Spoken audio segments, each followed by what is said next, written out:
જે સાયક્લોન અથવા વાવાઝોડાની વાત થઈ રહી છે ત્યારે આપને સવાલ થતો હશે કે આખરે આ વાવાઝોડું આગળ કઈ રીતે વધ્યું। બિગ વોલ પર આપણે બતાવીશું મેપ દ્વારા, જો વધારે સારી રીતે સમજી શકાય એટલા માટે કે વાવાઝોડાની શરૂઆત ક્યાંથી થઈ છે અને ધીરે ધીરે તે કઈ રીતે આગળ વધી રહ્યું છે। આપ મારી પાછળ જોઈ રહ્યા છો, જુઓ બંગાળની ખાડીમાં સૌથી પહેલા લો પ્રેશર સર્જાયું, ત્યારબાદ તે આગળ વધતા વધતા જ્યારે ઇન્ડિયામાં એન્ટર થયું, મધ્યપ્રદેશમાં જ્યારે તે આવે છે ત્યારે મધ્યપ્રદેશમાં તે ડિપ્રેશનમાં કન્વર્ટ થાય છે અને મધ્યપ્રદેશથી આગળ જ્યારે તે ગુજરાતમાં એન્ટર થાય છે ત્યારે આપ જોશો કચ્છમાં, સૌરાષ્ટ્રમાં ડીપ ડિપ્રેશન છે અને કચ્છમાં, સૌરાષ્ટ્રમાં ખાસ કરીને પશ્ચિમ સૌરાષ્ટ્રનો જે ભાગ છે જેમાં દ્વારકા, જામનગર અને પોરબંદર આવે છે એ પશ્ચિમ સૌરાષ્ટ્રને અસર કરશે અને પશ્ચિમ સૌરાષ્ટ્રથી ત્યારે જ્યારે ગુજરાત બહાર નીકળશે ત્યારે પાકિસ્તાનમાં કરાચી તરફ તે આગળ વધી શકે છે।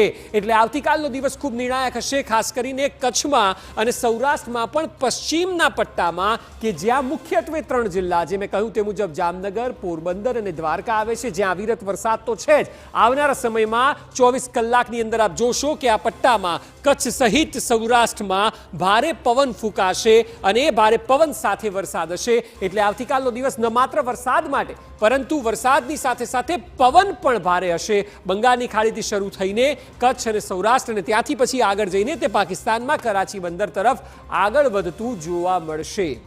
જ્યારે આપણે આખી એન્ટ્રીની વાત કરી ત્યારે ગુજરાતને વધારે સારી રીતે સમજીએ। જ્યારે ગુજરાતમાં તે એન્ટર થાય છે મધ્યપ્રદેશથી, તો સૌથી પહેલાં તેની અસર ક્યાં જોવા મળશે? સૌથી પહેલાંનું સેન્ટર હશે અરવલ્લી। અરવલ્લીમાં તેની અસર ભારે પવનના ભાગરૂપે જોવા મળશે અને ત્યારબાદ મહેસાણામાં તેની સીધી અસર જોવા મળશે।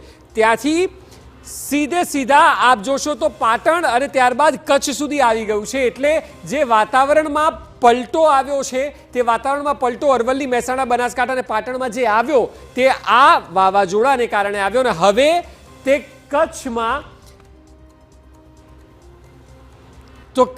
તે પહોંચી ગઈ છે। વરસાદી સિસ્ટમ કઈ રીતે ડેવલપ થઈ તેનો આ રૂટ છે અને અત્યારે કચ્છમાં છે। કચ્છમાં જે સ્થિતિ હાલ જોવા મળી રહી છે તે પવનની શરૂઆત છે, આફત આગળ વધી રહી છે અને એ વધતા કચ્છથી બહાર પાકિસ્તાન તરફ જશે। જે રૂટ અમે આપને દેશનો બતાવ્યો તે રીતે રાજ્યની અંદર બતાવ્યો, આ તમામ જગ્યાએ તેની અસર થતા હાલ કચ્છમાં તેની સ્થિતિ જોવા મળી રહી છે અને કચ્છથી આગળ હવે તે આવતીકાલે જે પ્રકારે પરેશ ગોસ્વામીએ કહ્યું તે મુજબ 6 થી 9 વાગ્યાની આસપાસ સિસ્ટમ જે છે તે દરિયા તરફ જશે અને ત્યારબાદ પાકિસ્તાન